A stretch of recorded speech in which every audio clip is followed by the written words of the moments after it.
দর্শক, মাইলস্টোন ট্র্যাজেডিতে দগ্ধদের চিকিৎসা চলছে জাতীয় বার্ন ও প্লাস্টিক সার্জারি ইনস্টিটিউটে। গতকাল সেখানকার চিকিৎসকরা জানান, আইসিইউতে থাকা ৩ জনের অবস্থা অপরিবর্তিত। অবস্থার অবনতি হওয়ায় এক শিশুকে রাখা হয়েছে লাইফ সাপোর্টে। সেখান থেকে সর্বশেষ তথ্য জানাচ্ছেন আমাদের সহকর্মী মনিরুল ইসলাম মিন্টু। মিন্টু, এখন পর্যন্ত যারা আহত তাদের কি অবস্থা আপনার কাছ থেকে জানতে চাই, চিকিৎসকরা কি বলছেন?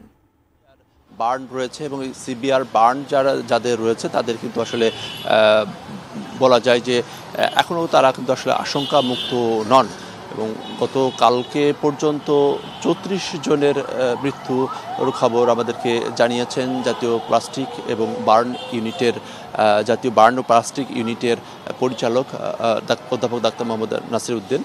এবং বিভিন্ন হাসপাতালে এই বার্ন ইউনিটেই রয়েছেন ৩৩ জন চিকিৎসা নিচ্ছেন এবং বিভিন্ন হাসপাতাল মিলিয়ে ৪৫ জন এখনও চিকিৎসা নিচ্ছেন। এবং যে কথা বলছি যে আসলে চেষ্টার আসলে কোনো ত্রুটি করছেন না আহতদেরকে চিকিৎসা দিয়ে সুস্থ করার জন্য, কিন্তু একে একে আসলে প্রাণগুলো ঝরেই পড়ছে আমরা। আর যদি আজকে হয়তো আর কিছুক্ষণ পরে হয়তো আমরা সর্বশেষ যে আপডেট সেটি আমরা জানতে পারবো।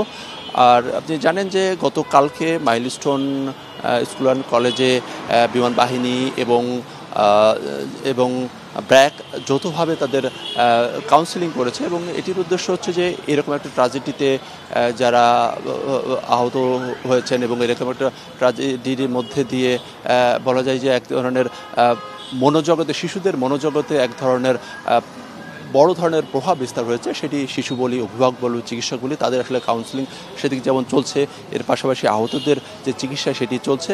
এবং এই মাইলস্টোন ট্র্যাজেডিতে আপনি জানেন যে ইতিমধ্যেই সরকার ৯ সদস্যের যে তদন্ত কমিটি সেটি গঠন করেছে এই যে ঘটনার যে কারণ অনুসন্ধান এবং ক্ষয়ক্ষতি সেটি নিরূপণের জন্য।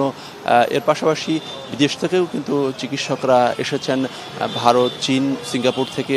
তারাও সার্বক্ষণিকভাবে বাংলাদেশের যে চিকিৎসকরা রয়েছেন তাদের সঙ্গে যোগাযোগ অব্যাহত রেখেছেন, যাতে আহত যারা রয়েছেন আর একটি প্রাণও যাতে আর ঝরে না যায় সেই চেষ্টা চলছে। তবে যেহেতু বার্নের শরীরের অনেক অংশ এবং বেশ করে স্পর্শকাতর অনেক অংশ পুড়ে গিয়েছে আহতদের, এবং আহতদের মধ্যে বেশিরভাগই শিশু এবং যারা এখন পর্যন্ত যেসব প্রাণ ঝরে গিয়েছে তাদের মধ্যে বলা যায় যে প্রায় ৯০% আসলে শিশু, কারণ এখানে যে শিশুরাই এখানে বেশি আক্রান্ত হয়েছিল। তো সব কিছু মিলিয়ে বলা যায় যে চিকিৎসকদের আপ্রাণ চেষ্টা রয়েছে সুচিকিৎসার জন্য এবং এর মধ্যে ৪৫ জন এখন এই বার্ন ইউনিট সহ বিভিন্ন হাসপাতালে চিকিৎসাধীন রয়েছেন এবং এর মধ্যে ৩৩ জন রয়েছেন এই বার্ন ইনস্টিটিউট।